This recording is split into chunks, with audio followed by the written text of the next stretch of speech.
मेरा YouTube channel Lavid Adil. Today our lecture is introduction to CRPC. In which last lecture में हमने पढ़ा था कि इंट्रोडक्शन टू पीपीसी. पीपीसी में क्या बताती है? पीपीसी में बताती है एक शख्स की सज़ा. अगर एक शख्स ने ऑफेंस किया है, एक शख्स ने कत्ल किया है, तो हमें पीपीसी बताएगी कि इसको 302 के तहत इतने साल सज़ा दी जाएगी, इतना इसको जुर्माना है. और जो सीआरपीसी है ये आज हम पढ़ेंगे कि ये हमें क्या बताती है और इसमें क्या डिस्कस हम करते हैं. तो आइए आज के लेक्चर की तरफ चलते हैं. Introduction to CrPC. Introduction to CrPC Urdu में हम इसको कहते हैं ज़ाब्ता फ़ौजदारी कानून. ज़ाब्ता फ़ौजदारी कानून. CrPC stands for criminal procedure code. Criminal procedure code इससे मुराद है कि जितने भी क्राइम के ऑफेंस होंगे, जो भी जितने भी क्राइम के केसेस होंगे, मसलन के मर्डर के केसेस, रॉबरी के केसेस या कोई भी ज़ना के केसेस जो भी होंगे वो क्रिमिनल कोड में चलेंगे. उसके बाद हिस्ट्री ऑफ सीआरपीसी.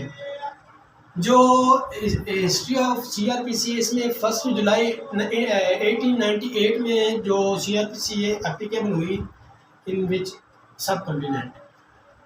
एक्ट 5 1898 का जो एक्ट 5 है वो सीआरपीसी का, वो हमें बताता है कि जो अक्यूज्ड पर्सन उसकी जो हेयरिंग है और जो पनिशिंग है, जो उसको पनिशमेंट होनी है वो उसको सुनना कैसे है और उसको जो पनिशमेंट है वो उसको कैसे होनी है या क्या होनी है. According to CrPC applicable the PPC. CrPC के तहत ही जो पीपीसी है वो एप्लीकेबल होती है. सीआरपीसी के तहत पीपीसी जो है वो एप्लीकेबल नहीं होती, क्योंकि इसकी वजह यह है कि पीपीसी सिर्फ हमें बताती है कि एक शख्स की सज़ा क्या है. एक शख्स की जो सज़ा है वो क्या है, उसने कौन सा ऑफेंस किया और उसकी सज़ा क्या है, ये तो हमें सिर्फ बताती है पीपीसी. जो सीआरपीसी है उससे पहले का जो काम है वो सीआरपीसी का है कि सीआरपीसी ने हमें बताना है कि जो ऑफेंस किया है जिस शख्स ने, उसको अरेस्ट कैसे करना है, उसका ट्रायल कैसे चलना है और उसको इन्वेस्टिगेट कैसे करना है. इन्वेस्टिगेशन जो रिपोर्ट है वो कैसे पेश होनी है और उसका जो सारा ट्रायल है वो कौन सी कोर्ट में चलना है और किस जज के पास चलना है, ये सारा हमें बताती है सीआरपीसी. तो इसलिए मैंने कहा कि ये without CrPC PPC are not applicable. तो इसकी वजह ये थी कि पहले जो काम है वो सीआरपीसी का. सीआरपीसी हमें बताएगी कि ये सारा प्रोसीजर ऐसे चलना है, उसके बाद जाके पीपीसी का काम स्टार्ट होता है. उसने हमें पनिशमेंट बतानी है कि इस शख्स की ये पनिशमेंट है. CrPC provide the procedure of investigation. Investigation का जितना भी प्रोसीजर है वो हमें सीआरपीसी बताती है कि कौन सा शख्स जो इस शख्स ने ऑफेंस किया है, कौन सा शख्स उस शख्स की इन्वेस्टिगेशन करेगा, कैसे इन्वेस्टिगेशन करेगा और जो इन्वेस्टिगेशन रिपोर्ट है वो कौन सी अदालत में पेश करनी है. उसके बाद है अरेस्ट और जजमेंट.